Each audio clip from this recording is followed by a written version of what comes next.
Balık bitmez deyip, tarihta bizning iz deyip, peygamberler zamanından keladi boşanıp, dügeninde bettek deyip, şanlı şırını öttek deyip, İvanlar gayipli deyip, yaşayız uftanıp.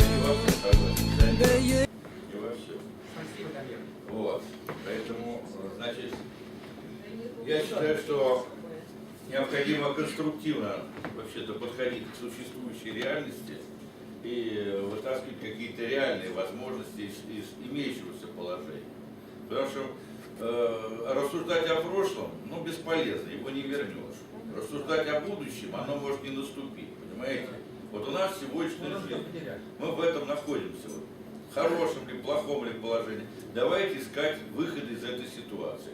Я сейчас прошу показать первый рисунок.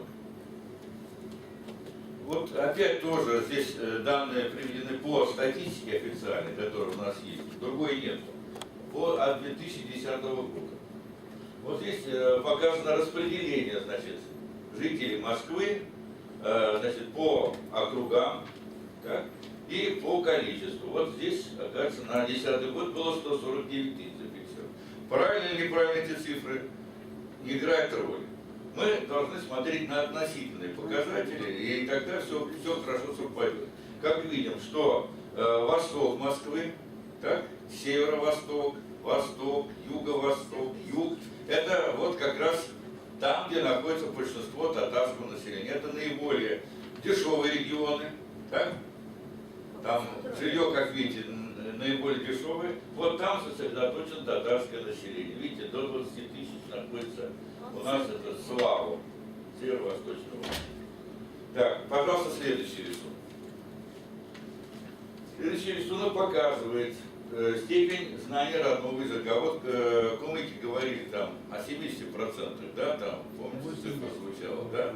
Но это среди народов Дагестана. Вот. У нас тоже, смотрите, средний показатель татар 69% по стране. А вот это Москва, 35,7%. Московская область чуть поменьше, 32%. Знание татарского языка. Правдоподобные цифры на самом деле. То есть мы в среднем знаем меньше, почти в 2 раза, чем по стране языка. Но что интересно, следующую страницу, пожалуйста, покажите, следующий рисунок. Что интересно? Вот здесь есть опять относительный прирост населения. То есть не в абсолютных цифрах, а в процентах. Вот смотрите. Русский народ и татарский примерно одинаково убывает. Да? Ну, разница 0,2%. По сравнению с другими народами. Вот он, вот татарский красный и зеленый татарский, красный русский. Вот они совпадают. А это общая тенденция. Вот. Теперь посмотрим, что творится в Москве в эти же годы. В Москве получается, татарский народ идет вниз, а русский народ растет. Насчет приезжих. По сравнению со средними цифрами по Москве. Так, заметили, да? Разница 23%. Смотрим Московскую область, то же самое время. Татарский народ растет, русский народ тоже растет, но гораздо меньше. Вот средняя, синяя. Неправильно. Так, вопрос, почему в Московской области люди, которые знают татарский язык хуже, чем в Москве, так? Ну их численность растет, а в Москве падает. Почему? Вот это ответ на самый главный вопрос. Значит, татары не умирают. Нет. Они просто не хотят быть татарами. Не хотят называться татарами. Да? Понимаете? Вот это говорит о том, что чем отличается житель Москвы и житель, скажем, какого-то подмосковного городка. Вот мы были в Питере. Недавно. Тем, что в малых городах коммуникативные связи, коммуникация между татарами гораздо сильнее, через 15 минут, чем в Москве. В Москве мы не знаем соседов по лестничной клетке даже. Понимаете? То есть это недоработка, ну, государства мы не выполним, но и наших общественных организаций. И что сделано за эти годы для того, чтобы народ собирался вместе? Вот причина, вот это социальный график. Разрозненность населения, совершенно верно. Так вот теперь посмотрим причины потери родного языка и ассимиляции. Обозначим причины. Вот. Мы не будем здесь рассуждать об особенности языка и так далее. Это вот научные всякие вещи. А здесь, смотрите, первая причина – это внешнеполитические факторы. Конечно, они влияют, да? Когда, значит, мы видим, значит, войны там в разных мусульманских регионах, а мы мусульманский народ, да? Беженцы, как они себя проявляют. Видим бомбардировки Турции, допустим, как сбивают, да? Это все влияет на умонастроение как раз простых, молодых, особенно татар. Совершенно верно. Не в лучшую сторону. Вот. Кровавые всякие сцены и так далее в мусульманском мире. Второе, значит, это внутренняя политика.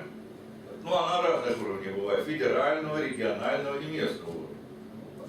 Значит, внутренняя политика тоже, в общем-то, в нашу сторону не очень-то играет. Заявления властей мы слышали, хорошие заявления Путина и так далее. А что на местах? А на местах идет совершенно другое. Не выполняется Конституция, прежде всего, основной закон страны, что мы все равны. Вот. И пошло-поехало. Значит, СМИ, значит, там и тут, значит, термины всевозможные, исламисты, начинают еще представители, там, вот, как мусульманских народов, иногда национальности называют, это телевидение, средства массовой информации, да? Где вот вы видели, чтобы, допустим, татарин был показан там с положительной стороны, там мусульмане, редко это показано. Передача мусульмане вдруг закрылась, понимаете? Все это влияет, в общем, на наше настроение, правильно? Вот. И по центральному каналу мы что, видим где-нибудь национальные передачи, их нету. Даже раньше было, значит, это самое, был рабочий там полдник, там рабочий там это, в обеденный перерыв там, звучала какая-то музыка. Сейчас этого совсем нет. Вот. То есть мы как бы находимся в вакууме. Вот это вот следствие неправильной национальной политики. И мы видим, что ее можно устранить совершенно спокойно, но почему-то у нас этим не занимаются. Далее, значит, вот имеется из-за этого, опять-таки, все эти причины связаны. Неравноправное положение народов по национальному и по религиозному принципу. Мы это видим прекрасно, по разным проявлениям. Есть неравноправие. Дальше вот мы сейчас живем в век информации. И понимаете, пошел информационный вал. Особенно на детей, на наших, на молодежь, да? Вот. Если раньше мы получали информацию путем личного общения, да, где-то там по земле ходили, вот, видели своими глазами что-то, то сейчас мы больше получаем виртуальную информацию, которая, в общем-то, приходит извне, со стороны. И как ее нам покажут, так мы ее воспринимаем. Правильно? Даже если мы видим картинки по телевидению, еще не факт, что это так и было. Понимаете?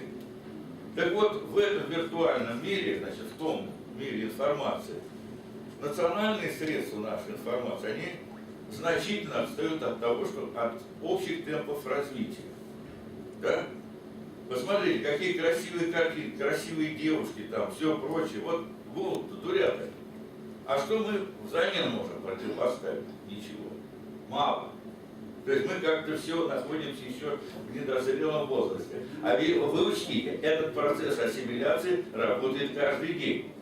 И он сейчас идет, этот процесс, значительно быстрее, чем в те времена, когда действовали специальные конторы и так далее, и так далее. Вот. То есть это не производит. В каждый дом входит этот телевизор, в каждый дом входит интернет. Вот. Значит, информационное отставание. Далее, значит, вот имеются помехи в процессе обучения и трудовой деятельности. Ну, вот здесь говорилось, уже упоминалось, ЕГЭ. Это помеха. Ну, почему человек, выросший в России, изучавший русский язык, который смотрит телевидение русское совершенно спокойно, да, не может поступить с этими знаниями в институт, в технический вуз, не языковый? Почему африканец, не зная языка, через полгода поступает, а наш человек не может? Это искусственно созданная преграда для выпускников национальных школ. Вот. Поэтому это надо убирать. И мы же можем даже видеть немало примеров людей, окончивших национальные школы, ставших выдающимися учеными, опережавших своих русских там соседей. Потому что он знал второй язык, этот человек. Примеров множество. Значит, это искусственно. То же самое, значит, и при приеме на работу. Вот. То же самое, значит, вот нужны усиленные производственные связи. Вот. Тогда язык будет востребован. Понимаете? Если язык не нужен, его никто не учит. Вот поймите, что система, мы сколько угодно можем говорить тугантель, вот, но его нужно, чтобы язык хорошо использовался. Дальше. Дальше идут социальные условия окружения, стереотипы, отсутствие полноценной национальной инфраструктуры. Но действительно, мы находимся в русском окружении. Да? Наш объекты инфраструктуры русские совершенно, да? Нам нужны свои объекты инфраструктуры, а их нет. Нам нужны свои театры, филармонии, фильмы свои нужны, да? Где мы могли бы национально развиваться. Этой структуры здесь нет, хотя живут тысячи людей, сотни тысяч. Да? Далее, слабая внутриобщинная организация. Вот уже идет, уже к семье тоже надо предъявить какие-то, значит, претензии, да? Значит, малое общение, низкая активность, неразвитая структура общественных объединений и пассивность населения. Вот. Это как раз, особенно у татар, это особо заметно. Если вновь прибывшие, значит, к нам представители других народов, они еще имеют запас знаний, которые получили на родине, да, национальных знаний, то мы уже в нескольких поколениях у нас этого запаса нет. В школах не учат, да, да еще разобщены. То есть мы, в принципе, нормально здесь устроились в Москве. У нас нормальная работа, мы, как все русские, хорошо говорим, даже лучше, да. И вроде бы материальных стимулов нет для того, чтобы общаться друг с другом. Вот такие стимулы надо создать. Ну и в конце концов отсутствие материальной базы для национального развития. Значит, мне приходилось со многими бизнесменами говорить. Вот, они говорят, мы готовы вам помочь, но мы боимся за свой бизнес. Понимаете, в чем дело? Ведь получается, что вот мы, как бы, когда мы говорим, вот давайте мы будем собирать народ, мы оказываемся как бы врагами народа, понимаете? Врагами страны, как бы отщепенцы. Пятой колонны. Да, пятой колонны. Ну, я вам не зря показал фильм, отрывки из фильма. Мы хотим быть в этой стране, а нам говорят, а нет, вы чужие, ребят, отойдите. У нас есть своя группа, уверены, там 3-4 человека так. Вот они представляют татар, вот мы им помогаем. Хлопаем, значит, И запишите с русским. вот. Ну, Начнем это с дома Судона. да, вот это вот основные причины. Характерный пример. Да, нет, это потом. Это причины вот взаимосвязаны. Дальше. Какие следствия этой ассимиляции? Ассимиляция здесь в масштабе личности. Это потеря социальной ориентации, позитивных национальных качеств, полезных обществу. То есть человек теряется все в этом городе. Дальше. Потеря связи с общиной, естественных корней и моральное одиночество. Одинок. Вот. Сколько случаев, вот я просто знаю по своим родственникам, вот, люди умирают в одиночестве. Понимаете, совсем. Некому помочь, принести стакан воды некому. Вот. Это безобразие. Потому что вот вели такую жизнь. Это точно только даже с культурного центра, если начать. Дальше. Татарского культурного центра. Но это потом. Значит, трансформация вот духовно-нравственных установок уже. Значит, человеку вроде бы и мечеть не нужна. И не нужно вот эти наши обряды, обычаи, да, которые его как-то сдерживали, да. И он уже все, потерялся, он поехал в сторону, понимаете, перекати поле. Вот. А в масштабе общества, что мы получаем, имеем, это безинициативные, малопроизводительные трудовые ресурсы. Но человек, который мертвый, он мертвый человек, какая у него отдача на производство? Да ничего нет. Он такой же пассивный. Из таких же стампует. Дальше. Рост негативных проявлений в обществе, катастроф и преступности.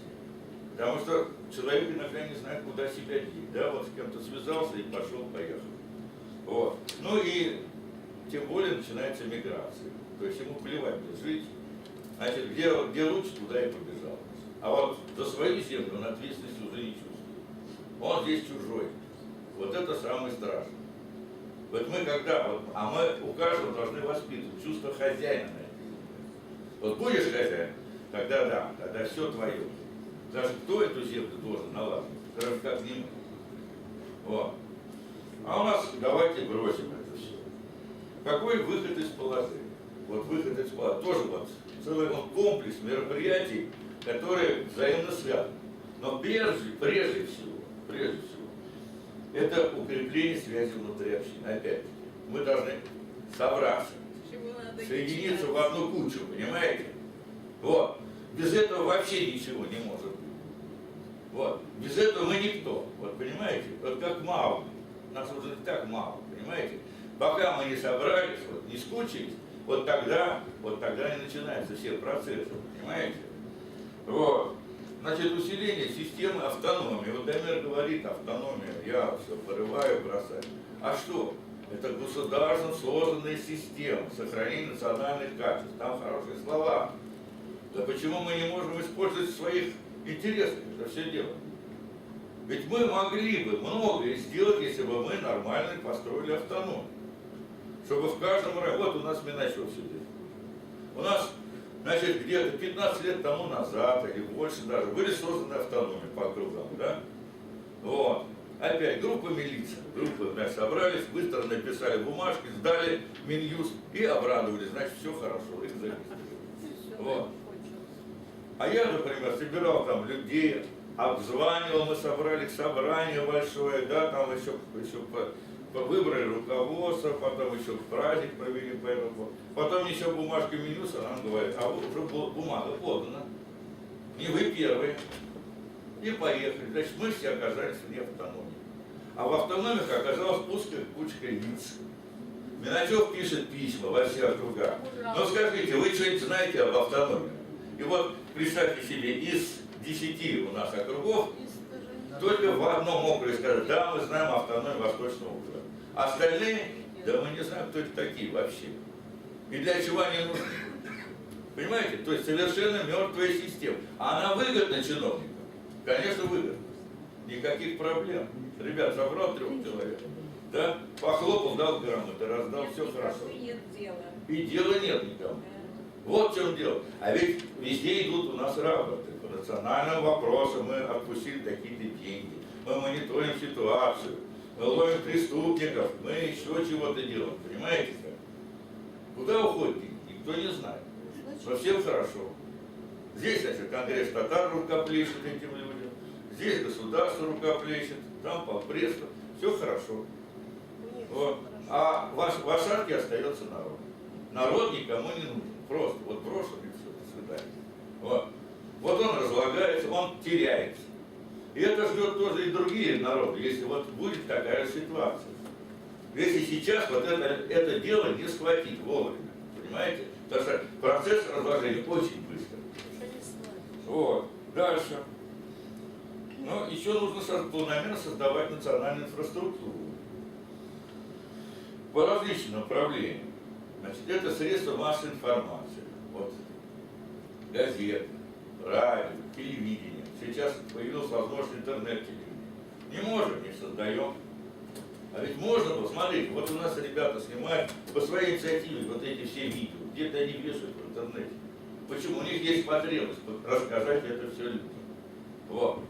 Наверное, можно было большему кругу это все показать. Но возможности нет.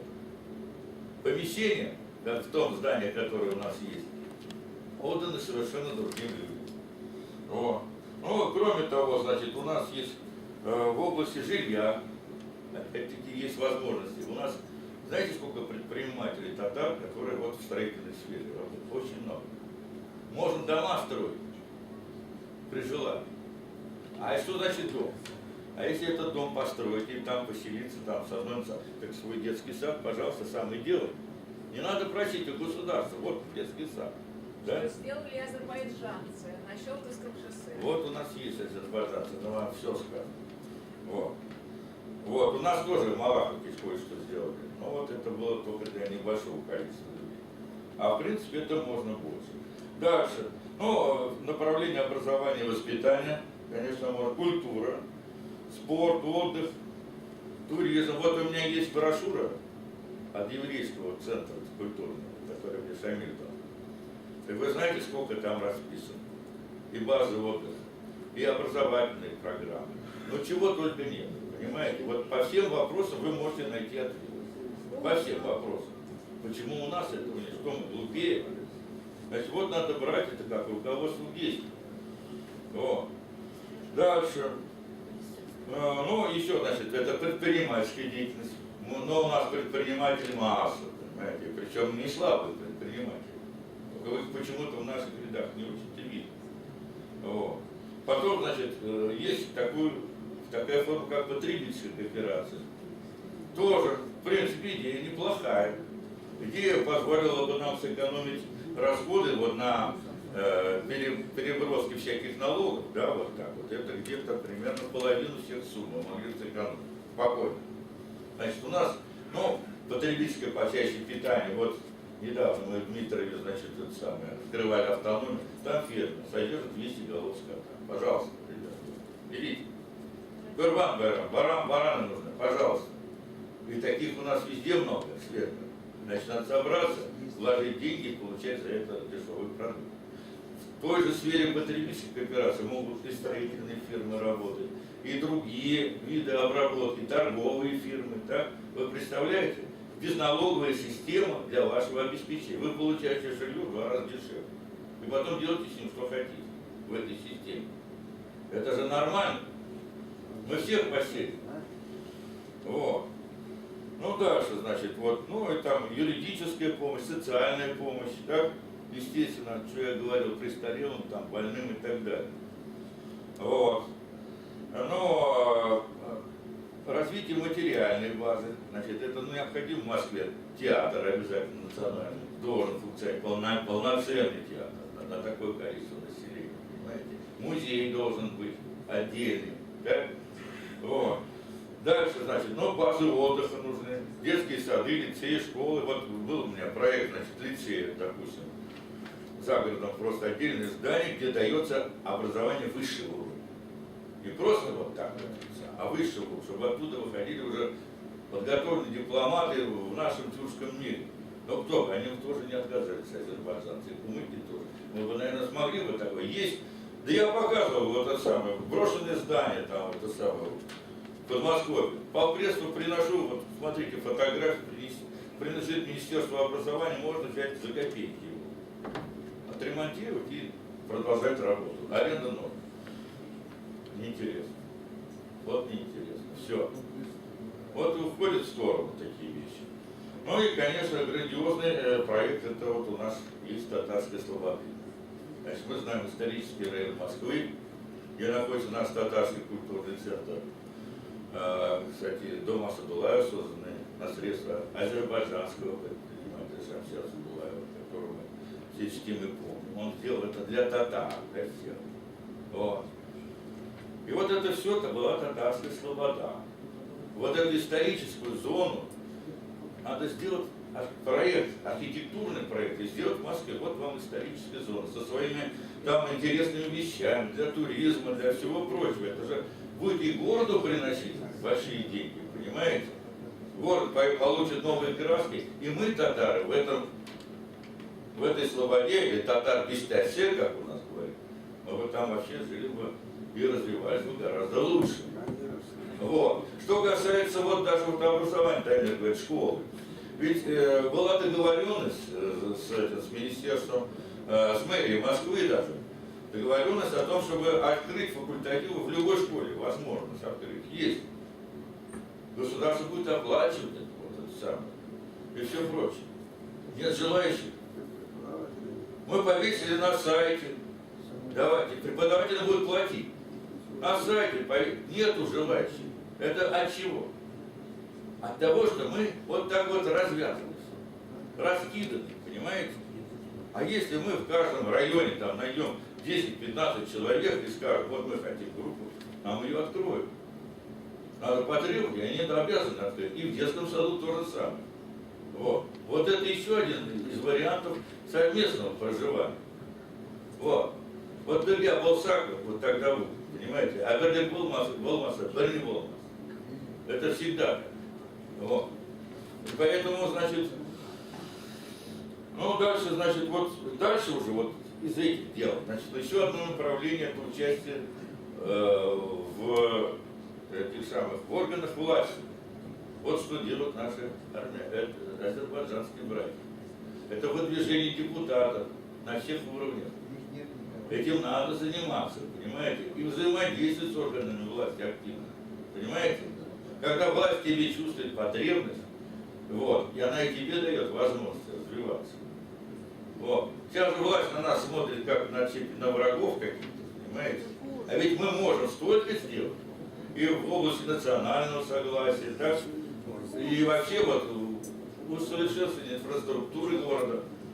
Мы можем общаться одинаково хорошо и с русскими, и с мусульманами, с тюрками, со всеми мы можем общаться. У нас такие качества. Мы ими не пользуемся, к сожалению. Дальше. И взаимовыгодное сотрудничество также и с национальными республиками тоже важно. Этот вопрос тоже можем организовать. Дальше. Источники средств на все это, опять-таки, возникают из нашей совместной деятельности. Это предпринимательская деятельность. Это очевидно, да?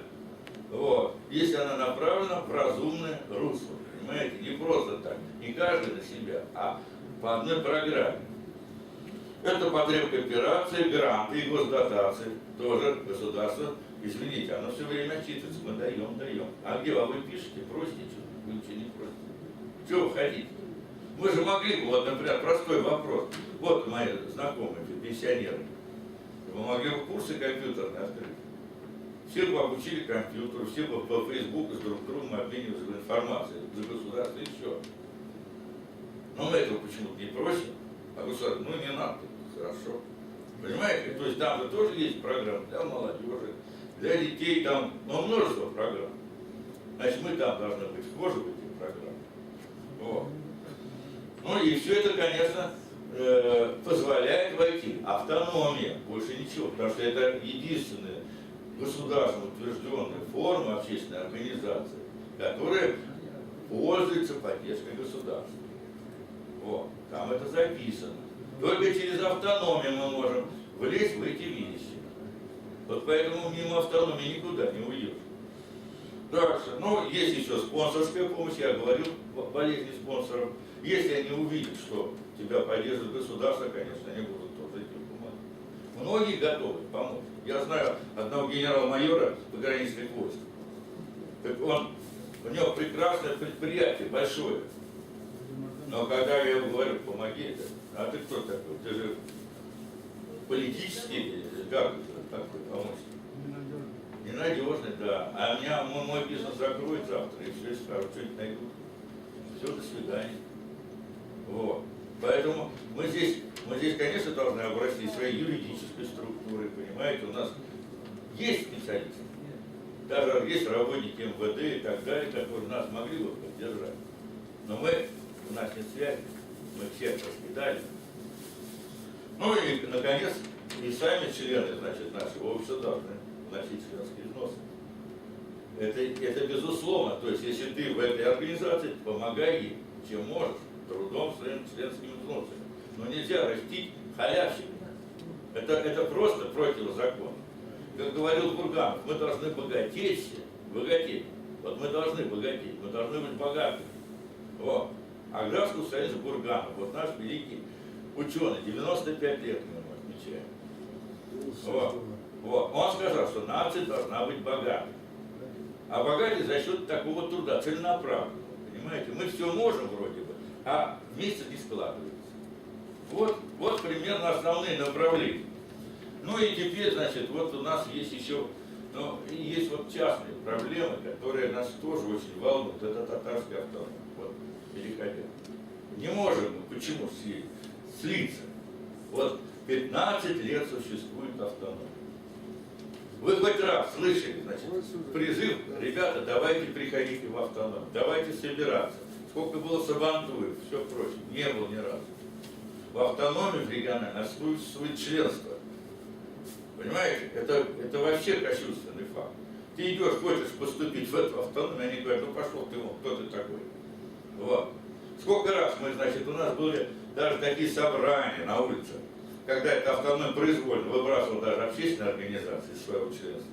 Народ возмущался, писали жалобы в Минюст, а Минюст говорит, ну и что, все нормально, все по закону, да пошли вы. Вот и все. Вот столько раз вот это все продолжалось. И обращаться в суд у нас нет возможности, потому что мы, а кто? Наши права не ущемлены. Там не написано в уставе, что членство должно быть физических лиц. Ну и все, идите. И вот, благодаря Докадамиру, он за Тюрина подписал там какую-то бумажку и получил свидетельство. После этого зарегистрировал автономию, в уставе которой было членство физических лиц. Но эта автономия была зарегистрирована где-то в июне, а в сентябре уже была зарегистрирована другая автономия. Вот. Совершенно незаконно. Но старая, да, старая. То есть там Дамир принял 15, вот за эти 3 месяца. 15, 25 тысяч долларов. да, 15 это вот членов физических лиц. И 25 местных автономий туда принял, в эту автономию, понимаете? Которые готовы были работать. Всех их принял. А потом пришли следователи, изъяли документы, пришли, да? Опять затормозили работу. А потом зарегистрировали новую автономию. А он действующий был, без его участия. Так? Написали там, это полностью подложные документы, да? Вот. И там оказалось всего 3 члена. Вместо 25. 3 автономии. И все. И с этим Министерство юстиции, оно же смотрит бумажки, это вот предыдущие и это. Они зарегистрировали. 3 это автономия Южного округа, Юго-Западного округа и Западного округа. Вот. Один у нас уже все закрылся, автономия Западного округа. Да. Ну, я в суд, вот мы начали вместе работать. Суд сначала, да, нас одобрил каким-то местным. А Мосгорсуд послал в сторону. И мотивируется чем? Мотивируется тем, что, значит, это самое, жалоб не было от тех членов. Все было по закону сделано, зарегистрировано, понимаете? Вот они что пишут. Все по закону, потому что это самое, в протоколе все написано. Кворум есть, это есть, это есть, это. Я говорю, ну какой же кворум, когда этих нет автономии, которые существуют? Это они не обращают внимания. Мало того, говорят, жалоб нет от тех членов, которые из этих 3 членов. А мы знаем, что из этих 3 2 члена подали заявление в суд о том, что этой конференции вообще не было, их там и не стояло. Опять суд на это не смотрит. Пишем апелляционную жалобу, слово в слово повторяем. Посмотрите на нашем сайте, посмеетесь. Ну ей-богу. Вот до каких вещей доходит власть, понимаете, судебная власть. Вот. Ну сейчас мы будем дальше продолжать эту работу. Работа не кончится, но во всяком случае мы уже сейчас получили подтверждение о том, что членство должно быть из Минюста и Главного управления. Есть у нас 2 письма таких. И вот на основании этого мы начали собирать членов в автономии. Вот если кто нам не записался, пожалуйста, записывайтесь. Члены автономии. Мы добьемся, что каждый человек получит членство, чтобы он мог потом выбирать в руководство тех, кого хочет. Понимаете, вот это главное. Чтобы человек чувствовал себя хозяином. Чтобы он мог прийти и спросить, а что вы тут делаете, ребят? Если вы плохо, он может выгнать. Вот это нам необходимо сейчас. Нам нужно вот эти демократические вот основы нашего общества развивать. Может и так уже татары погрязли в какой-то, вот знаете, я не знаю, как это назвать. Да? Вот когда 99% голосуют там это самое, за одного и того же. Совершенно не разбирать. Вот. Нам пора от этого отходить. Пора выстраивать отношения на основе конкуренции. Должна быть одна конкурирующая партия, вторая. Должны быть разные предложения. Вот в этом споре будет рождаться настоящая истина. Вот к чему мы вас призываем сейчас. Вот. И что второй вопрос, вот касающийся языка, у нас было обращение которое было написано еще в 2011 году по поводу сохранения национальных языки. Вот. Мы хотели бы в резолюции тоже внести вот пункты, опять повторить эти пункты из данного обращения, потому что они по-прежнему актуальны, по-прежнему не решены. И что, какие тут пункты? А пункты здесь такие. Вот. Ну, значит, это самое. Зачет государства. Зачет государства. Разместить в интернете слова на языках коренных народов Российской Федерации с возможностью, значит, перевода свободного и так далее. То есть государство должно быть озабочено возможностью вот общения на национальных языках. Эти словари должны быть сделаны не силами вот этих энтузиастов, понимаете, а государством. Это государственную программу должно быть. Деньги там не очень большие, у татар такие вещи уже есть, у калмыков, я не знаю, тоже должны появиться у всех. Да? Дальше. Теле- и радиопрограммам национальных студий предоставить широкий доступ, организовать регулярное освещение достижений культуры народов России по центральным каналам вещания. Нету на центральных каналах. Создать общероссийский государственный телеканал и радиостанцию с вещанием на российских языках, формируемыми национальными редакциями. Вот. Ввести в состав базовых пакетов каналов телевидения, распространяемых отечественным провайдером по кабельным сетям, спутниковым каналам, программы республиканских студий телевидения, в общем, на языках народов России. Вот мы часто видим программы на английском языке бесплатно, да, допустим, французском там. А почему нету на татарском бесплатно? Да за татарский, а почему должен доплачивать как-то сексуальный канал? Почему это так? Мы же народы России, якутский язык тот же самый, понимаете? Любой язык. Мы народы России, мы, государство должно это оплачивать. Но здесь англичане живут. Англичане живут, но их гораздо меньше. У нас больше азербайджанцев. Они коренные. Да, азербайджанцев гораздо больше. Давайте считаем, конечно. Дальше. Вот еще есть предложение расширить состав общегосударственного алфавита, вот, дополнив его дополнительными буквами. Вот мы можем счесть, допустим, народы тюркские. И к этому алфавиту, который из 33, ну, дополнить еще 10. Еще 3 буквы. Ну, нам 3, им 4, им 5. Ну, вот посмотри, сколько там. Ну, посмотрим, сколько там букв. Их немного. Их немного. Но главное, чтобы любой чиновник мог их прочитать. Ну, конечно. Понимаешь? Когда ты свою фамилию можешь под своей, на своем языке написать. И не будет искажений ни в фамилиях, ни в именах. Ну, как просто. Извините, сейчас я просто предложение уже по резолюции. Вот. Дальше. Ну вот неразбериху устранить с национальными именами. Вот уже сколько раз мы сталкивались. По-разному все записаны одни и те же имена. Одна буква исчезает, и человек мучается. Вот. Один написал так, другой так написал. Сколько? Значит, нужны такие словари, что это одно и то же. Вот если установил это, тогда интересно. Ахмед и Ахмяд одно и то же. Вот. Дальше. Ну, сохранить национальную школу, вот о чем я говорил, значит, условия приема в высшее учебное заведение Российской Федерации должны быть адаптированы для обеспечения равных возможностей при поступлении выпускников национальных и русскоязычных школ. Вот. Наладить систему дистанционного обучения национальных языков как часть образовательной системы. Это совершенно спокойно делается. Вот. Дальше.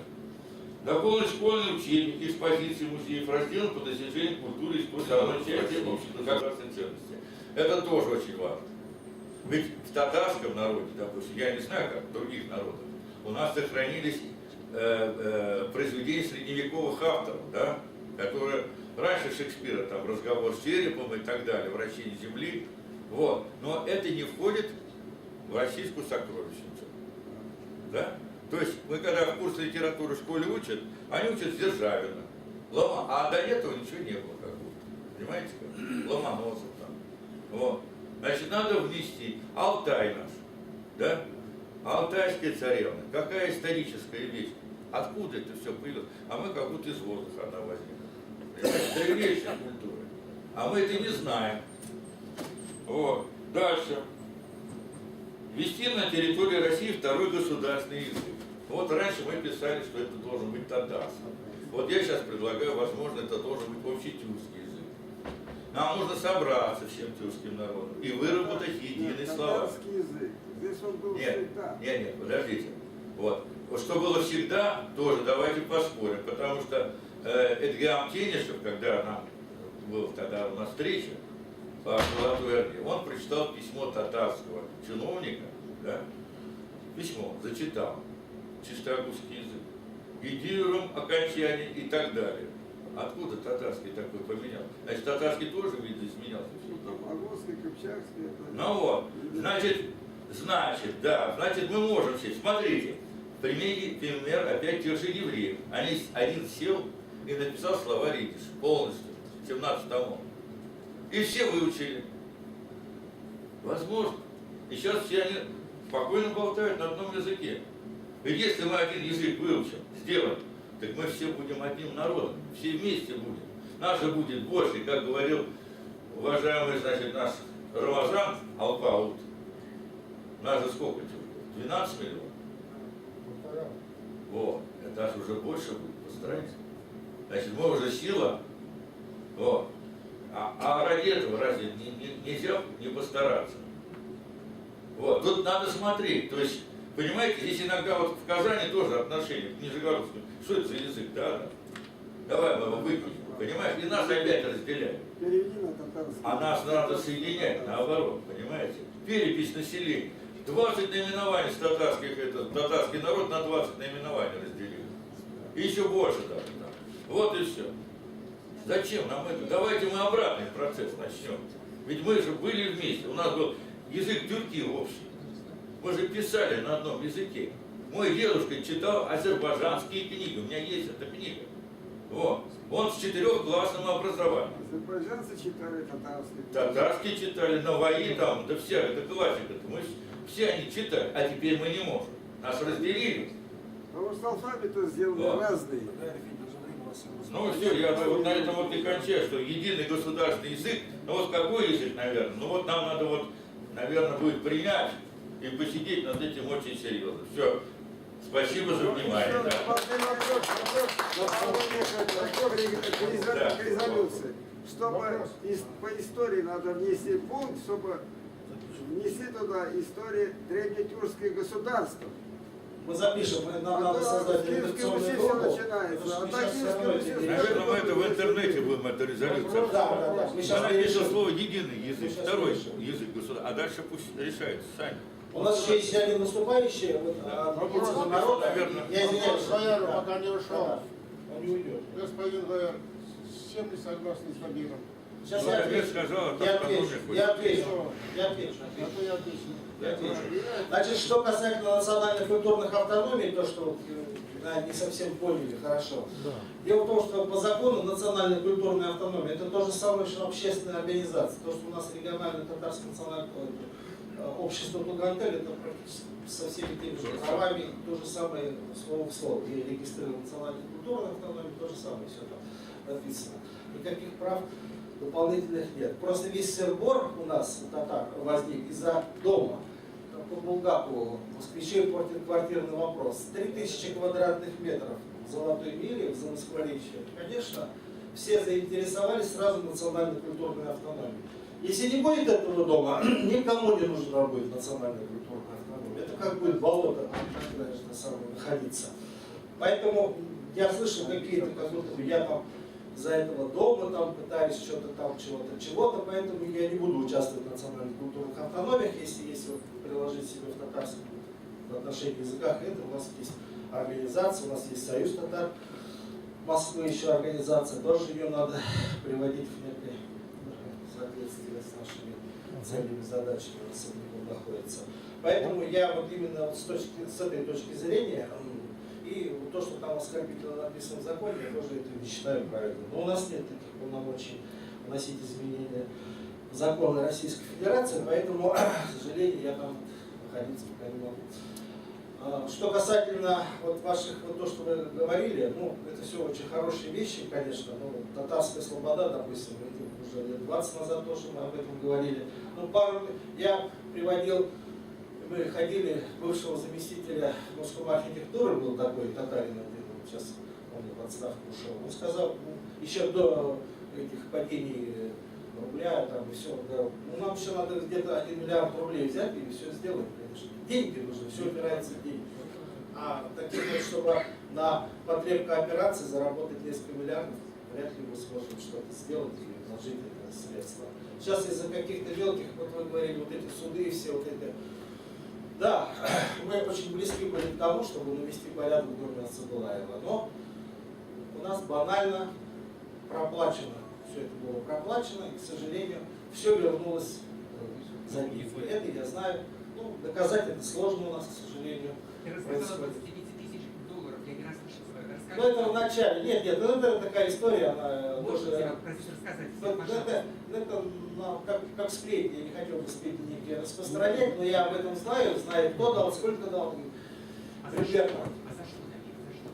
Ну, ради возбуждения уголовного дела, чтобы остановить, чтобы в 2012 году, когда мы хотели навести порядок, Акчурин, правда, ушел после этого, но все равно остались заинтересованные люди, которые, в общем-то, но это другой вопрос. Я знаю, сколько, кто и давал, и дает эти деньги, все это покупается, все это, как говорится, продается. Поэтому 3000 квадратных метров в центре Москвы. Они не хотят никому не дают покоя. и на его месте что-то другое построить. Я не знаю этого, вряд ли его. И на его месте что-то построить. Но, к сожалению, захватили последователи те, кто снес из московскую мечеть соборную. А они У могут меня есть такая все, что угодно. информация, что его хотят снести. У них и глазом, и вокруг. Сейчас обычно, да, правильно, вот, когда поджигают ночью, а потом сносят или переделывают как это надо. Здание, оно само по себе не очень удобное, конечно. Оно исторически, вы знаете, там на фасаде написано «Школа Шамси». Она должна быть школа. Мы боролись только на уголовные дела. Но, к сожалению, вот это слишком уж... Вот. Я предложил немножко радикальный метод. Я предлагаю, ну не радикальный, конечно, но предлагаю как-то более решительно действовать. Создать некое, может быть, движение за второй государственный язык, но с какими-то условиями. Но это надо обговаривать, может быть, мы действительно в интернете, это сейчас мы будем говорить в бесконечности. У нас записывался Алексей Александрович Тартосов из Якутского дома. Я хотел бы предоставить ему слово. Пожалуйста, Алексей Александрович, вы все расскажете о себе. И бывший заместитель министра.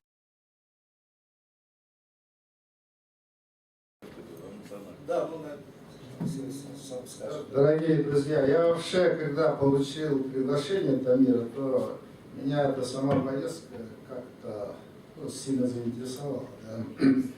Но когда я здесь сижу, я почувствовал, что у вас формат чисто московский, а я знаю вот как раз республиканские там проблемы в Татарстане.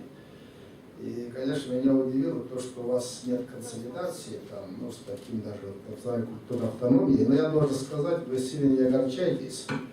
Из 700 национальных культурных автономий более половины это фантомы. Понимаете? Даже есть ряд федеральных уровней. Я вот был 6 лет заместителем министра по делам национальности России, 5 министров. И даже я возглавлял вот рабочую группу по подготовке тысячелетия Казани. Ну, в составе там 8 замминистров, и я был в рабочей группе. И самое интересное, в 1997 году мне подарили альбом, где было написано 1143 года Казани, а через 2 года решили, что будет тысячелетие. Это я просто рассказываю, что ваши вот коллеги там вот, ну, в Казани, вот, в республике, они не так, ну, они ведут очень сложную работу тоже по самоутверждению вот, республики, там, этнокультурной самобытности, не так просто. И вот я, насколько знаю, в Москве есть Татарская академическая ассоциация. Вот с некоторыми я общаюсь, вот, Робертом Нигматуллиным, вот еще Галимов, директор Института машиноведения, генерал там Гореев, ну многие другие. И то, что вот, вы говорите о своих проблемах, вот, я должен сказать, что что татарский народ многонациональный народ. Если 5 детей, то мать многодетная, да, то я думаю, что вот многие вот, народы, вот, нации России смотрят на вас, как у вас это решаются вопросы там, этнокультурной сохранения. Вот когда-то, если, например, Достоевский сказал, что написал мне, поскоблю любого русского, лишь татарина, это сильно возмущало, а потом некоторые вот лучшие, может быть, умы, там, виды, политики, ученые, писатели России не возмущались, потому что они сами были татарами вот, по происхождению. А сегодня это несколько... Вот если, например, я как крупный специалист считаю, потому что я долго был, но я сам даже кандидатскую диссертацию защищал по Мартину Лютер Кингу, по решению расовых проблем в США. И вот как-то потому я немножко был подготовлен, может быть, и я создавал в Советском Союзе первую ассоциацию народов Севера Якутии. А когда в Москве я работал, выступил ДРХ, сказал, этого якута надо немедленно отстранить, потому что якуты это колонизатор, угнетатель народов Севера. Он был прав. Потому что вот эти Туйматы, реки Лены, жили юкагиры, чукчи, ветки, мы их вытеснили в тундру. Но вот такой вот история очень сложная штука. Если, например, сегодня, вот, тормоза меня простит, вот все говорят, что ключевой вопрос национальной политики кавказский сегмент, это нет. Ключевой вопрос национальной политики это русский вопрос. Ключевая проблема.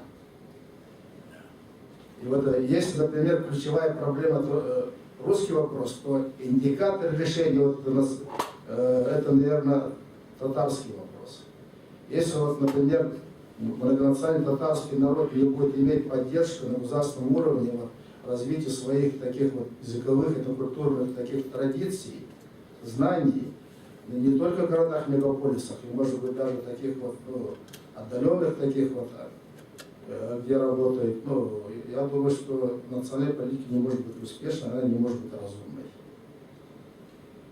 И мне кажется, что вот, с другой стороны, вот, у нас родной язык тоже проблема. Если, например, вот, когда я, например, вырос на Прииске, территории ГУЛАГа, я вообще знал только якутский язык на уровне вот, разговора с мамой и папой. Да? А еще там были венки, вот, аллахюри, якутского народа, Якутии помочь освоить новые специальности. Вот, например, я сильно помогал, чтобы наши якуты поступали в МГИМО, и проходили, вот сейчас я высшую школу, проректор. Это такая задача локальная. И то, что вы решаете, я считаю, вы очень правильно делаете. Но то, что у вас проблемы есть, вот, вот вы сказали, вот нужны и национальные инфраструктуры. Это совершенно правильная мысль. Это должны быть институции, должны какие-то вот быть. Вот как евреев 13 миллионов, да, каждый и $1 миллион миллионеров.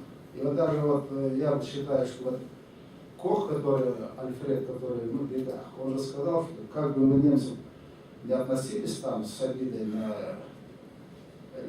как бы евреи на нас не обижались, но мы должны признать, что они в науке и банковском деле очень успешны.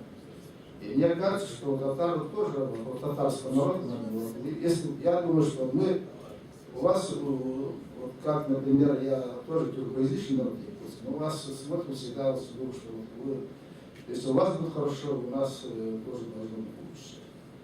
И вот даже я скажу, что вот когда в 1964 году вот этот товарищ Николай Иванович Шарин был министром образования. И вот он, когда жил в гостинице «Москва», он второй год работал министром, в одном номере с министром Татарстана. И вот это было такое вот это решение такое дьявольское, ограничить преподавание родных языков в начальных классах, и тут, значит, он факультатив 20, а с первого все предметы на русском. И вот этот старший коллега татарин сказал: Коля, если мы этот закон выполним, приказ министра, вот, тогда приказ был сильнее закона министра. То говорит, татарский народ, якутский народ нас будут проклинать. Мы, молодые якуты, спрашивают, что делать? А я приеду, пойду с секретаря обкома, тогда Табеев, по-моему, был по идеологии, и скажу, вот, я выполнять не буду этот закон, ты лучше меня сними. Ну там вот, Бурганов ушел сам, западел на улице, сказал, я должен мыслить, а не исполнять ваши приказы. Ну, значит, тот ему сказал, а как тебя снимут, а что ты хочешь? Давай я буду не буду выполнять, а ты делай вид, что ты не замечаешь. И вот приехал, значит, якутский министр, первым секретарем, потом тоже стал Черяев первый, говорит, вот мне Татарин так сказал, вот он пойдет там Табею, посоветуется, скажет, что я не буду выполнять, а ты делай вид, что ты это не знаешь. Ну, Черяев сказал, да, а татары так, народ очень продвинутый, наверное, они хорошо продумали, давай. И вот он промолчал 10 лет, и вот только в Татарстане, и в Якутии, и в отчасти Башкирии, вот этот стандарт, который был более-менее такой, он остался, и благодаря этому якуты сохранили свой язык родной.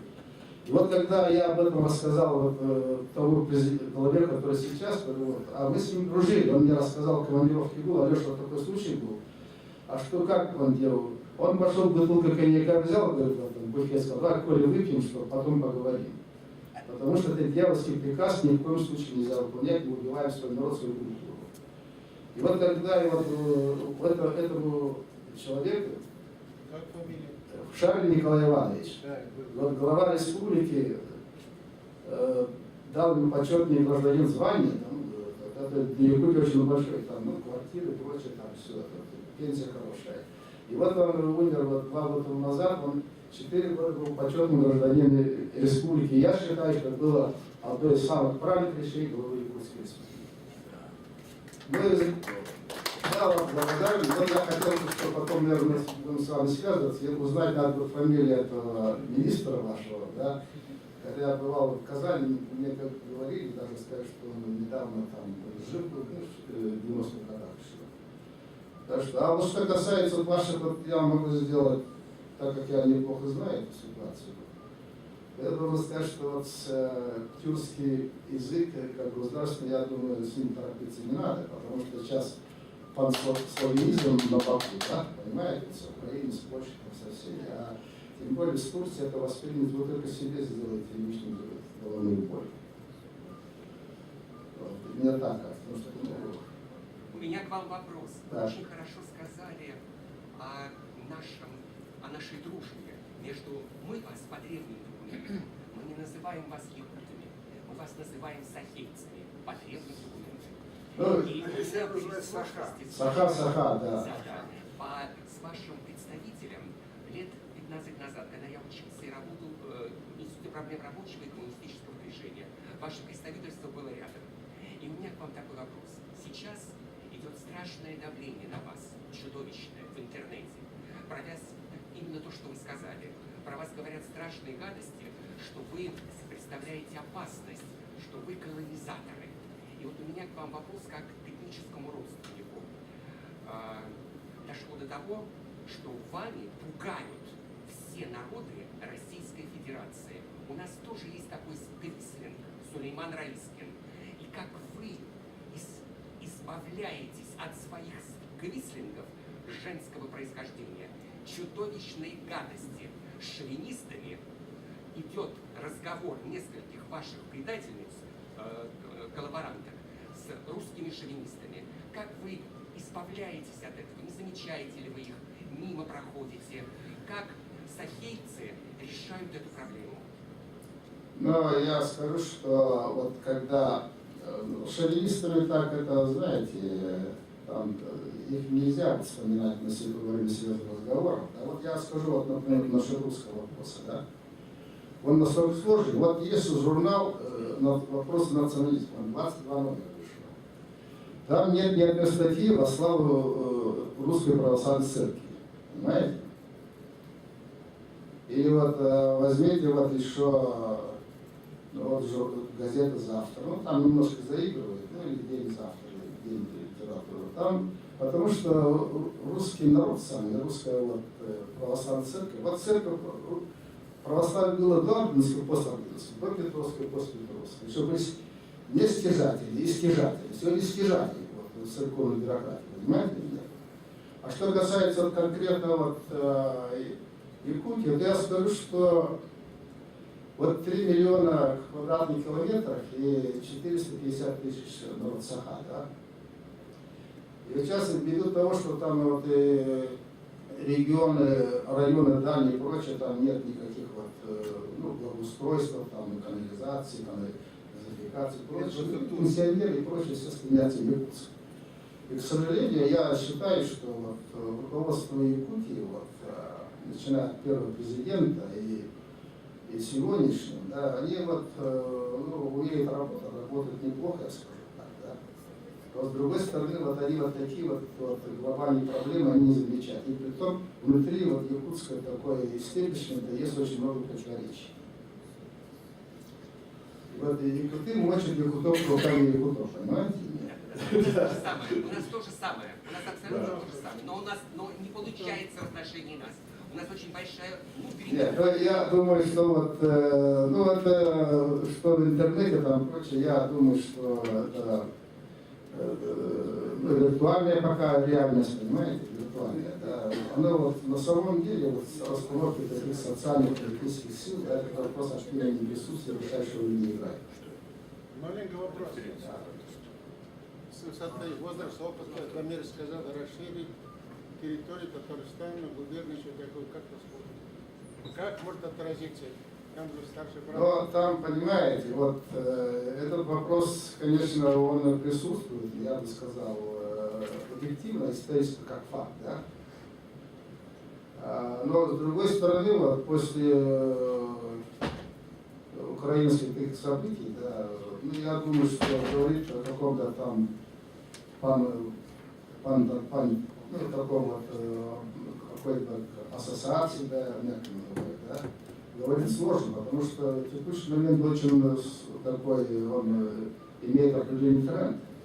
И вот даже вот недавно заседало Русское историческое общество, там военно-исторические его все темы, и даже один Петровский сказал, ну, наверное, у нас есть не меньшее значение имеет культурная история, понимаете, вот, да. И это вот, и я думаю, что и вашим руководителям, ваших вот таких вот общественных формирований, это очень сложно. Но сегодня говорит об этом, но добиваться, например, что Казань повернулась спиной к этим диаспорам. Вообще вот в Якутии есть такое представление, что московские якуты жируют. Понимаете? Притом, вот этим обывательским таким вот этим вот провинциальным убеждением, а их очень большинство, очень трудно их убедить, что мы там ваше лицо и ваше, как называется, рейтинговый какой-то такой вот фактор, и их это не волнует. А потом вот преподавание вот насчет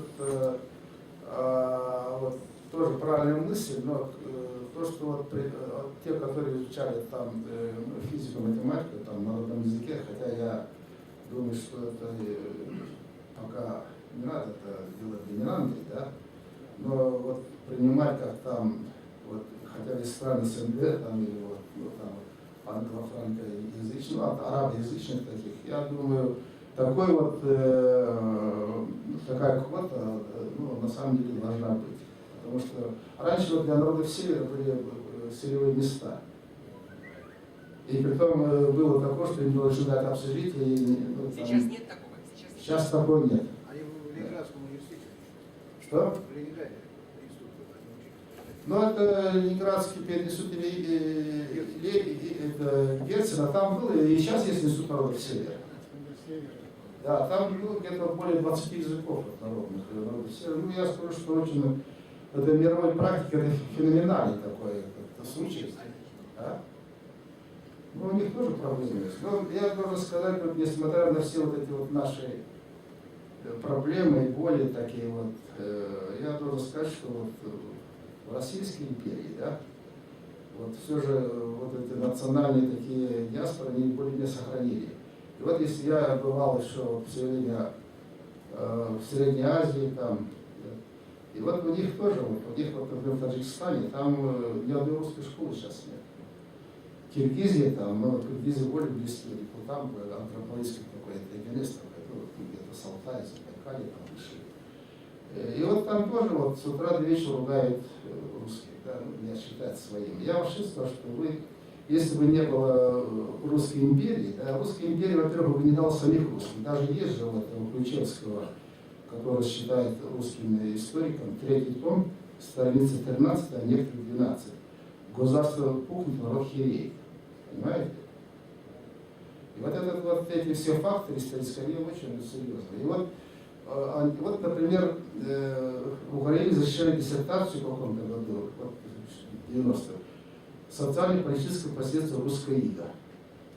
И меня просили писать отзыв. Я написал, что вот есть социально-политическое последствие татаро-монгольских, вот ответ нам пришел. И там же вот такие же мысли очень сильно развиты, присутствуют в Казахстане, в Киргизии. Ну, в Узбекистане он закрыт, там Туркмении тоже, там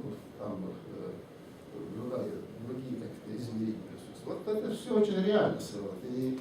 И вот я еще раз говорю, ключевая проблема национального вопроса, это русский вопрос, национальная политика, русский вопрос, а индикатор благополучия этой политики, это татарский вопрос. Это потому, вы вот на этом, если вы культурно отдать, вот все время вы цитировали Путина. Да? Путин всегда правильные вещи говорит. И даже Ельцин сказал же, что я говорю, что Россия не распалась, я благодарен Шойгу. Из оппозиции Юрицкого, понимаете? Нет, это... Да, и вот татарский, вот мы сейчас считаем, что для всех этих вот, ну, я скажу, что Калмыкия, там, Туве, страшная нищета. А Бурятия, понимаете, там интересно, там у них 3 субъекта, вот, Высардынский округ, Бурято-Агинский и вот Бурятская республика. И у них вот антагонизм вот, между западными и восточными бурятами очень сильный. Если кто-то стал там премьер-министр... А ведь там есть ваши районы, и они вас уничтожили там. Вот тот район, который вам принадлежал, там вас теперь уже совсем нет? Нет, у нас в Якутии совсем другие. У нас нет, есть... Нет. В Бурятии там есть ваши районы. Там есть именно ваши районы. И вот эти районы, мы понимаем там очень много соответствия между нами и вами. Вот, например, ну, там это я не хочу степные такие, это очень сложно. Абсолютно на 100%. То есть мы с ними... Но я вот хорошо знаю Аджи, знаю, вот он в нашем министерстве часто бывал. Он повторяет ошибку Аджи.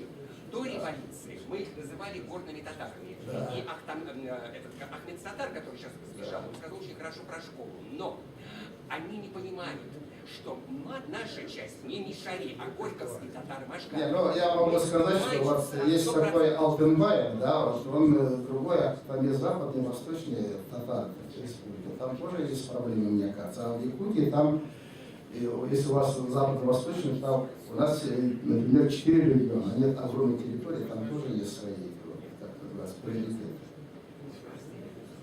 Я вам благодарен, значит, особенно вашему министру. Спасибо. Я сегодня получил очень интересную информацию. Спасибо, Алексей Александрович. Я это проделал по электронной почте. Дальше еще вот. Поступило. Записано. Азербайджанцев. Сейчас, я буквально полминуты. Ну, у нас тут записались еще несколько человек, да, ну сейчас я буквально, надо тогда короче. К нам поступило здесь обращение от общества карлуков Таджикистана. Ну, вот такой народ. Ну, тут длинное обращение, но они поздравляют нас с проведением конференции. Но я думаю, Гай Рафиги повесит на своем сайте, и вы посмотрите. Азербайджанское общество, пожалуйста, тогда. Я попрошу вас несколько сделать фото вот отсюда, да, мне на сайте я наконец-то... Assalamu alaikum, aziz qadrli qardoshlar. Я представляю региональную национальную культурную автономию азербайджанцев Московской области. Вот, недавно Гайар Афанди был в нашем мероприятии, и он пригласил, что мы с удовольствием приняли это приглашение. Сегодня я выслушал вас очень внимательно, очень даже внимательно, чересчур внимательно. Очень мне понравилось вот это выступление вот этого Кумок Кардашимзин, который все это так сказать, очень научно, грамотно все объяснил.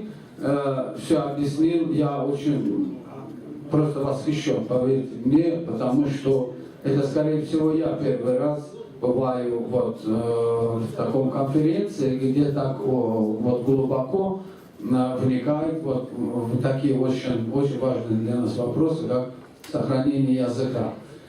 Видите ли, мы перед конференцией Гая Рафанды поговорили, что мы как диаспора, вообще-то, честно говоря, я не люблю это слово диаспора. Диаспора это тот, который приехал, хапнул, ушел, убежал. Да, вот обычно, мы знаем, что такое диаспора. Да? Мы не можем, совершенно верно, согласен с вами, солидарен, что не может граждане Российской Федерации быть у себя диаспорой. Что значит татарская диаспора? Я всегда ругаюсь объектом татарские, мордовские. Я говорю, ладно, Азербайджан, никто, как может диаспора, если он родился здесь, третьем поколении живет. Ну, вопрос не в этом. Это, я думаю, что это, так сказать, что называется, издержки производства. Это исправимая вещь, да. Но есть более глобальная вещь, Вот мы, как национальная культурная автономия, существуем уже вот с 2003 года до 2010 года у нас было 3, сегодня 19, мы уже до Таргардашками уже доходим, уже догоняем, 19, но у нас еще, у нас потенциал до 40 довести. И мы не только, поверьте, не только это делаем, у нас вот этих ботов нету, как Дамир Афанди говорил, у нас таких нету, но, к сожалению, вот все, что Дамир Афанди вы сказали здесь насчет этих проблем, это общемусульманские проблемы. Общетюркская проблема, совершенно верно. Та же самая проблема, мне показалось, что вы про меня рассказывали. Что когда говорили, что вот одна татарская организация, вторая, третья, то же самое, да. Но, конечно, понимаете, ведь есть, я не знаю, какой в данном случае, какой пословицу применить, да, говорят, время все лечит. Но я бы сказал по-другому, что время все ставит на свое место. Да, конечно. Но послушайте, где мы видели эти автономии, где мы видели общественные организации? За нас всегда КПСС решала. Генеральный секретарь, лично уважаемый политбюро, там все решало за нас. А когда нас в 91 году бросили на произвол судьбы, как правильно мой один друг татарин говорит, 3 алкаша собрались, нажрались и подписали, и развалили это государство. И самое главное, нам что говорят? Уходите, не отрываясь от нас. Мы 92-м, вот завтра мы отмечаем трагедию в азербайджанском городе Хаджалы.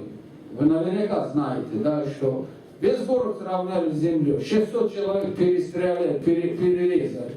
Впереди был 366-й мотострелковый полк российской армии, за ним армяне, вот перерезали. Вот, понимаете, почему? Причина-то какая была? Хорошо, говорили, вы нам предоставляете, вы сказали, уходите. Хотя за сохранение СССР в 1991 году в Азербайджане был 87%. Без обмана 87% населения голосовало за сохранение СССР. Хорошо, вы нас бросили, выкинули, дайте нам за кого-то замуж уходить в конце концов. Мы же не будем вечно вдовой, правильно?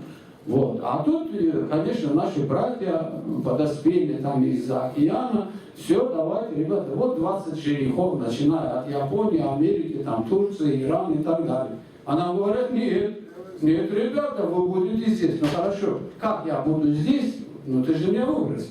Вот так вот на этой почве, и до сих пор мы страдаем из-за этого. И вы знаете, вот наши многие национальные культурные автономии некоренных народов, в том числе Азербайджана, да, вот мы столько времени тратим свои силы, нервы на то, чтобы доказать, что, ребята, мы тоже любим эту страну, ничуть не меньше, чем ты любишь. Поверьте, мы тоже кровь проливаем, мы тоже идем так сказать, и воевать выходим. Кстати говоря, в этом году, вот это надо внести книгу рекорд Гиннесса, впервые после развала Советского Союза, в этом году этнических азербайджанцев, прослуживших, которые ушли в армию, да, этнических азербайджанцев перевалило перевалило, по-моему, подходит к 10 тысячам. К 10 тысячам. Представляете, уже 10 тысяч молодых ребят сегодня как граждане Российской Федерации служат в российской армии. Этого надо приветствовать. И очень многое от нас зависит. От наших, вот, к сожалению, мы разбросаны, да, к сожалению, мы не дружны. Мы на словах у других, все думают, что мусульмане, они дружны. Да ничего подобного.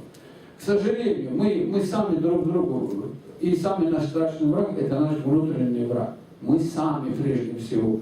Что значит маленькая народность, 6 организаций, маленькая народность, 12 организаций. И никто друг с другом не соглашается. Тот туда тянет, тот туда тянет, тот сюда тянет. И вот в заключение я хотел бы в связи с тем, что вот подходит годовщина трагедии Ходжалы, кстати говоря, мы завтра несколько исследовательских институтов это отмечают. Я вас тоже приглашаю, пожалуйста, у кого будет возможность, приходите, участвуйте. Вы знаете, вот наша разрозненность. Вот мы сегодня сказали туркоязычный, мы türk kardeşlerimiz, canı kanı bir halk. Какой мы тюрки? Когда 100 лет, вот это свои ложь и вранья при нас, да, наши соседи, армяне, кричат о геноциде. Кто из вас, кто когда-нибудь задал вопрос, почему именно вас, почему это произошло? Кто-нибудь задавал? И мы тоже задаем вопрос. Я прошу прощения, я скажу свое, я выскажу свое мнение, хорошо? А смогли бы они сжечь турецкий флаг в Казахстане, Узбекистане, Кыргызстане, в том же Таджикистане? Могут они сжечь этот флаг? Нет. Их раздавят, как тараканы, потому что знают, что это вранье, это ложь. А, к сожалению, при нас, ладно, мы, азербайджанцы, недавно, в России, в Москве, но есть коренные мусульманские, туркоязычные народы. На их глазах жгут, и никто из них как-то не поднимает свой голос. Ребята, ну почему это? Хорошо, вы говорите, что вас уничтожили, ну хорошо, докажите. Недавно в Давосе приезжали турецкие и азербайджанцы, там много журналистов, приезжали сарксяне. Почему вы не открываете архивы, когда Раджаб Таyyip Эрдоган вам всегда говорит, открывайте исторически, давайте, если вы докажете, что действительно будет геноцид, я буду извиниться перед вами. Он сказал так, турецких специалистов мы свои архивы не пустим. Дальше слушайте. Архивы мы никогда не откроем, но геноцид будет. Понимаете? Понимаете? А вот мы не можем вот спросить сейчас, давайте выйдем на улицу и спросим, Ходжалы, трагедия Ходжалы. И 20 лет прошло, все есть живые свидетели. А никто об этом не знает. А вот геноциды, да, всегда говорят. Мы всегда, почему, и я еще раз говорю, что у нас очень много нервов, да, вместо того, чтобы нам сохранить культуру, языка, думать об этом, да, о воспитании детей. Мы несколько лет воюем с тем, что как-то люди знали о Ходжалы, люди знали об этом вранье.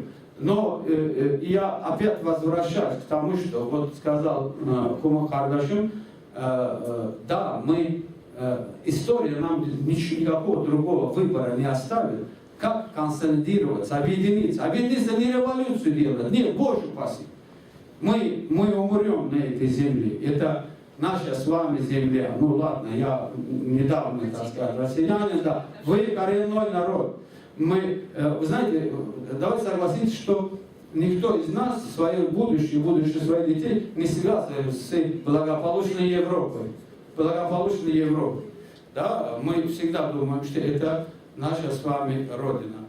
И знаете, и еще, уже заканчиваю, так сказать, мы с вами здесь какие-то, наверное, в хорошем смысле слова, ненормальные. Мы бросаем свое дело, мы ходим. Значит, Аллаху Та'ала, нам здесь написано, вот именно вот эта миссия, да, на земле, думать о своей нации, о своем языке, объяснять нашим толстосумам, которые имеют столько долларов, сколько я вешу, да, объяснять им, что эти доллары ты с собой могилу не отвезешь. Сегодня у человека в жизни остается хороший и добрый, добрый и плохой. И то, что вы сделаете, именно сохраните своего языка. Поверьте, во времена Муса Джалиля были люди, которые могли бы золото целое вот положить на одну чашу весов, да, еще 10 Муса Джалилев. И Тугая тоже, и многие поэтов. А почему сегодня они на наших языках, мы почитаем их, а это лепится со всего. Это не наша тема. Да, извините, пожалуйста. Да, спасибо вам огромное за внимание. Я приглашаю вас всех, кто будет возможность, пожалуйста, приходите. Возможно, я не по теме сказал, ну, у нас накипело, потому что вы серьезные вещи говорите, но мы-то доказываем другое. Проблемы у нас одни и те же. Давайте, как в той рекламе говорят, чаще встречаться, поверьте, вместе мы сможем. Скажите, пожалуйста, как вас зовут? Спасибо. Меня зовут Зиафат. У нас еще Зиафат Турхаев. 5 минут выступления. Сейчас преподаватель Московского исламского университета Ильдар Хазрат Алиудинов ролик о Я сейчас хочу вопрос задать. Коротенький. Скажите, пожалуйста. Нет, я сейчас вкратце скажу адрес. Так, Гаяр, ведите, пожалуйста, нормальное собрание, чтобы не было таких выступлений, как каждый вскакивает и говорит, что хочет. Давайте соблюдать регламент. Регламент должен быть, регламент. Дайте я ему задам один вопрос. Один короткий вопрос. Будьте любезны. Сейчас закончится, потом будете задавать Нет. вопросы. Я сейчас прочитаю. Будьте любезны, скажите, пожалуйста, вы приезжие, очень хорошо, мы вас принимаем, мы с вами дружим, у вас все замечательно здесь обустроено. Скажите, пожалуйста, в Москве сколько вас? Какая вам разница? Сколько? Нет, это частный вопрос. Официально или неофициально? Ну, скажите, сколько? В московском регионе по неофициальным 800 тысяч. Вот вам. В московском регионе. Сейчас у нас будет объявление. Вот я просто о конференции. Вот она называется, круглый стол, называется «Трагедия в Хаджалах в 92 году. Распад СССР, причины и последствия. Уроки истории». Состоится завтра. Начало в 14 часов. Регистрация с 13:30. Адрес: Зеленодольская, дом 3, зал номер 2. Зеленодольская — это метро Рязанский проспект. Прямо рядом. Так что приходите. Зеленодольская, дом 3, корпус 2, зал номер 2.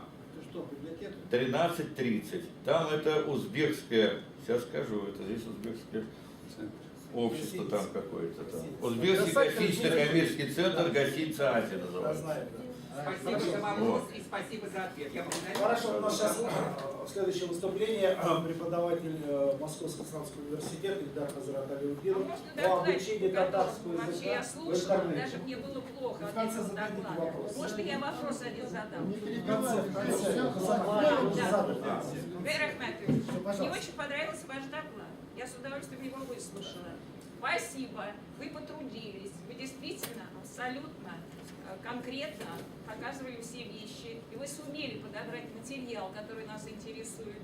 Ну, коротенький, чтобы не занимать время, коротенький вам один вопрос. Вы сказали, у нас автономия. Почему сегодня не функционирует наша татарская автономия в культурном центре? Все. Отвечайте. Не функционирует, потому что не соответствует закону. Вот и все. А во главе находятся люди, не избранные народом. Вот. Больше ничего. Потому что вот так сложилось. Это вопрос серьезный. Да, вот мы с этим нас боремся. оставим, и мы в С этим этом боремся. Почему? Можно вас попросить Неправильно, сказать это не ваше понятно. мнение? Женщина, можно вас попросить? Салам алейкум. Хайр Левич. Добрый вечер, уважаемые участники очень актуальной темы. Меня зовут Ильдар, я работаю в качестве преподавателя и в области исламского просвещения в Исламском институте.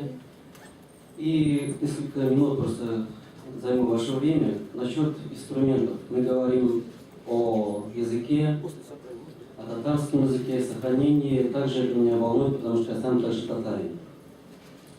И вот в последнее время мы занимаемся в пространстве интернета обучением основ ислама по интернету. Просто, конечно, было бы хорошо, если вот у нас регламент действия, запустить ролик, именно посмотреть. Заключительные Божьи знания Мухаммад, алейхиссалату вассалям, наставлял: ويسروا ولا تعسروا. Он говорит, обучайте людей, облегчайте им и не усложняйте. Уникальность нашего медресе состоит в том, что в нем могут обучаться любые люди, любого возраста, любого уровня образования. Человек в любом регионе России может оперативно обратиться к сайту для того, чтобы получить знания. Мы в семье живем в селе. Так как у нас нет возможности получения системных знаний в области ислама, а медресе дает уникальную возможность для этого. Никуда не надо ходить.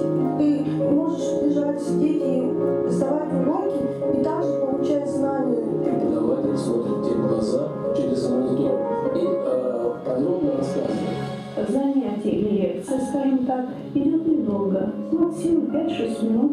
За 6 минут ты не устаешь. То есть ты постоянно вот в тонусе держишься, узнаешь новое, интересное. Изучая предмет фик, я научился читать намаз, я научился читать всякие молитвенные формулы. В медресе, изучая историю пророков, ты понимаешь, насколько было нелегко пророкам доносить истину божественную. Для успешности педагогического процесса необходим контроль знаний, умений народов. Это происходит на сайте благодаря таким инструментам, как тестирование, как возможность задать вопрос преподавателю. Поэтому нам, как преподавателям, нужно подготовить материал таким образом, чтобы он был доступен любому человеку. А тесты достаточно, я не скажу, что они очень сложные, но тем не менее они требуют внимательности при изучении материала. Можно повторить, можно пересдать, то есть это не как вот в медресе, там, или в университете. Если ты чего-то не понял, ты можешь вернуться всегда к этому уроку, послушать опять этого преподавателя. Мне нравится, что там можно добавить друзей, вот, смотря на их результаты, хочется соперничать в получении знания. Как говорят, знание – это сила, а знание о религии – это опора в жизни. Эти знания не могут увести учащихся на неправильные какие-то дорожки. Это сейчас очень и очень важно. Это на самом деле очень молодежно, современно. Очень своевременно, актуально. Вот это ваше действие, это экзамен, он очень важен. Нужно делать, несмотря ни на что, и идти к результатам обучения. То, что это не привязано к какому-то конкретному месту, к какому-то конкретному времени, это очень большое преимущество. И это преимущество, конечно же, пользуюсь. А медресе всегда в кармане. Бояться не надо, жизнь хороша, жить хорошо, а учиться еще лучше. Верьте в Аллаха, не грустите и получайте знания. Следуя наставлению пророка, саллаху алейхи вассалям, мы, команда медресе, стремимся наилучшим и удобным способом донести до людей основы ислама. Спасибо, медресе. Спасибо, уважаемые участники. Вот таким же образом можно что делать. Также у нас есть уже специалисты, альхамдулилля, знаем, как это делать. Можно таким же образом сделать контент для татарского языка. То есть просто нужно договориться. У нас есть специалисты, у нас сейчас обучается 3000 человек. Не только Россия, СНГ и американцы, даже и Саудовская Аравия. Русскоязычные. А? Надо было сделать и показать. Но это у нас в другом носителе просто информация. Почему вы так просто созрели? Ничего татарского нет. Татарское. Сейчас я хотел именно говорить о том, что есть инструмент для обучения татарскому языку через интернет. Есть, но нужно использовать его для татарского языка. Без проблем. Вот поэтому я вам предлагаю. Я и предлагаю. Есть инструмент, предлагаю, пожалуйста, мы можем договориться. Есть специалисты, татарский язык через интернет. И знаем, как это делать. Спасибо за внимание. Ислам для татар, а не татар. Так, сейчас мы хотели песню-то как бы. Сейчас Мухаммад Афанди только очень коротко. Татар Тели еще стоит еще у нас. Поем одну песню. Как очередь доходит до меня, сразу коротко, короче. Опаздывать не надо. Короче, куда еще коротко. Ассаламу алейкум, милләттәшләр.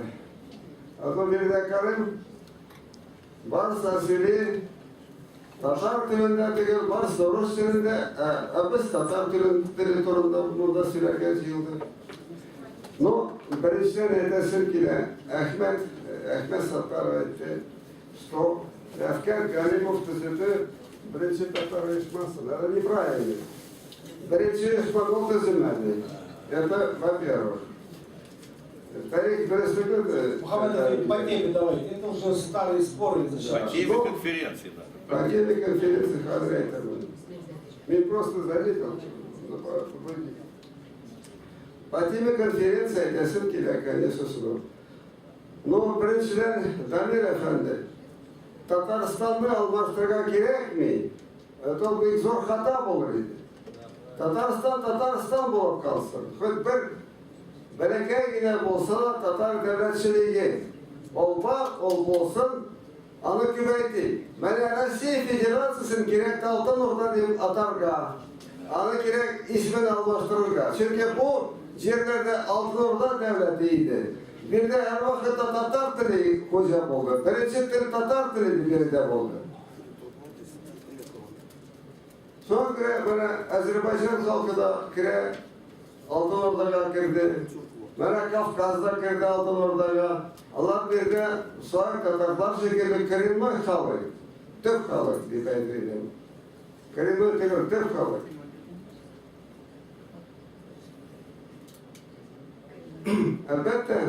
Elbette gerek, sonra yasarga, bunu ayırga gerek, bunu ayırga değil, ama gerek türlü oralarda ayırga, ama türlü yerlerde susuz fikrini taratırga gerek. No, belki şundan sonra o nerse bulsa kilip çıkar. Çünkü bir eğitim bilen genelde bir nerse bulmuyor. Eğer ben kişi etse, 40 kişi etse, o vakti nerseler bulan ilir kimler bunu başlayacak, organizasyonu, o cevapsız kalmayacak. No, ben öyle sizce bazılarına soramıyorum da takdirim, sadece. Yaxşı. No, da yine sayedesinin kirayı sözü sevdim. Öyle kıskanmalı diye. Uzak şeyler yaratmıyor. Çünkü ezberlenmeden de bu niye yazıyorsa. Takdimler değil, takdimler. No, takdim bana niye tarih boyunca sekreteri gerek oldu. Resim tarihine gerek sekreterge. Ne tarih bu yerde başlanmıyor Kiev devletinden, devlet Kiyev'a. Здесь должно быть древнее государство, тюркское государство. Вот. Это самое. Тюркский каганат, хазарский каганат. Почему он прав? Он прав. Это наша история. Вообще-то да. Это уже у нас отдельная история. И Волжский каганат. Вот все это должно войти в историю Российской Федерации. Как начало государственности российского происходит от тюркского государства. От тюркских. А нет русского. Русского народа вообще нет. Русский народ это фантом. Русский народ это фантом. Он есть. Правильно, А так сказать его нет. Там пощупать его нет. Он фактически... Ну, вы извините, но язык у него есть. Язык у него есть, я хочу сказать, язык русский является основан на татарском языке. Вот об этом лекция была этого Нур Мухаммед Хусейн, он большой книгу издал, 630 страниц. Книга называется «Основа русского языка, татарский язык». Ну что вы хотите, с русскими мериться, что ли? Я не хочу мериться. Ну ведь церковь не рождает. Церковь не рождает, они же произошли из церкви, пошли, перекрестились и написали с русскими. Я заканчиваю. Я просто хотел сказать к этому, что учтем. Все, бегяшься, Рахман. Значит, а сейчас я попрошу, значит, песню «Татар Теле». Значит, там из папки песни Сая Шабибульна. Пойдите. Артисты, вперед, здесь выходите, вперед. Это вопрос простой. Мы ее пока не узнаем. Вот дискуссию развернем. Пожалуйста. Вот вперед выходите. Так, Поем все вместе. Вам слова были розданы. Да. Пожалуйста. Не-не-не. Всё. Слова в книжке лежат. Вот у кого слова там в книжке есть, давайте попробуем спеть все вместе. Чтобы пели все вместе.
есть предложение эту песню назвать гимном московских татар. Ее написал московский композитор Саяр Хабибуллин. Вы все ее исполнили. Как? Есть ли другие предложения? Кто за, прошу поднять руки. Да. Мы согласны. Сложно для исполнения, сложно для У простого. нас есть гимн, зачем его менять? Московских татар. Ну и что, Московских. У нас свой не можешь должен быть. таскать с собой.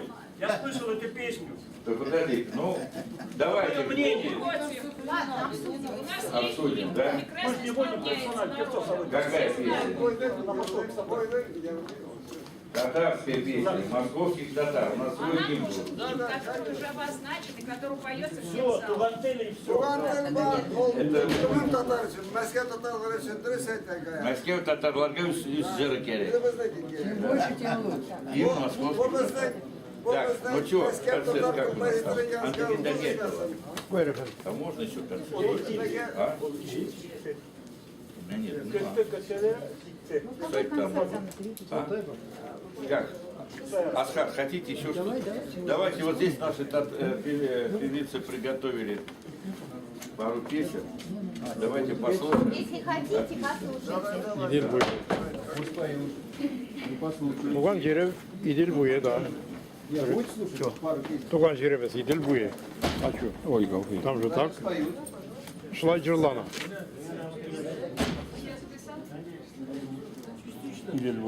İdil buyu. Bizim idil bu. Мәскеу татары болмайды. Онда керек Москвари, которые ядыр был ратыш. То есть Москов татар, которые здесь родились, жили. Ну, Москва река. Извини меня. Он и Волга идел бойындағылар ерлей ала. Міне біз я өзіміздің туған жеріміз туралы ерлейміз деп. Вот она видит облако, спел про облако, видит речку, поет о речке. İdil buyu Tatarları biz. Чуем. Biz. Siz. Мен бит. Мәскеуде туып өскен. Идел бойында түгел. Идел бойы менікі түгел. Поволжье. Мәскеу тоже кіре Поволжьеға. Кірмей. Мәскеу, бәле. Әдәс боласыңыз. Мен көрдім алдым, сен менен алдың идей. Чуть-чуть. Оку бітірген. Корян. Бәрде анда сайтта бардыр. Татарская народная песня «Зулейха». Исполняет Гарик Рашидов. Yeah.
хотите спеть песню «Святым Дагрем» сведения, потому что здесь Саяр Хабибуллин присутствовал, вы хотели спеть его честь и подготовили ее, и поэтому сейчас споем. Музыка.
Xanlar zıratında sarık kütüğe jim taba Tatar kanı tamgan jirde Garip bir küt kanat kagayırken dalana kım kümgen Büyük xanlar küpten ölgen Sizi bizge yattılar biz Tengrini satkan satılar biz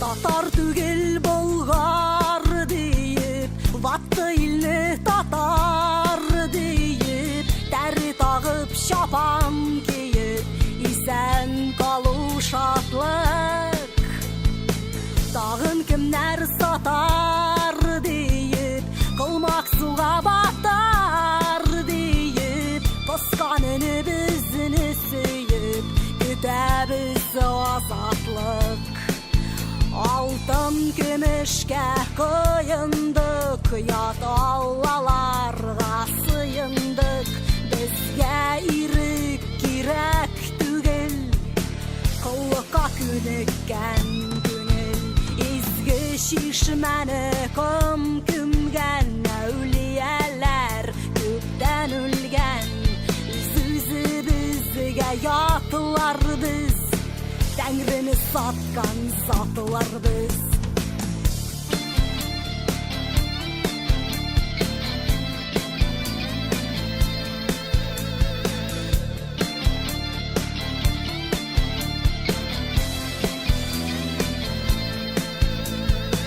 Tarih bizden üzü gülüdü Dalada uşaklar sündü Bastı etler kolalarını Biz birini deşmedik Baylık için darya kişip Tehdit için başlar kisip Handip tanıp götüşeni Dügen deyip yaşadık Altın gümüşke kıyındık Yat Allah'larga sıyındık Bizge irik girek tügel Kılıka künükken günel Zalim narda Tatar kanı Akkan deyip gururlanıp Dağın küpnü yaşar bizsin Şem Tatarlıktan hurlanıp Zalim narda Tatar kanı Akkan deyip gururlanıp Dağın küpnü yaşar bizsin Şem Tatarlıktan hurlanıp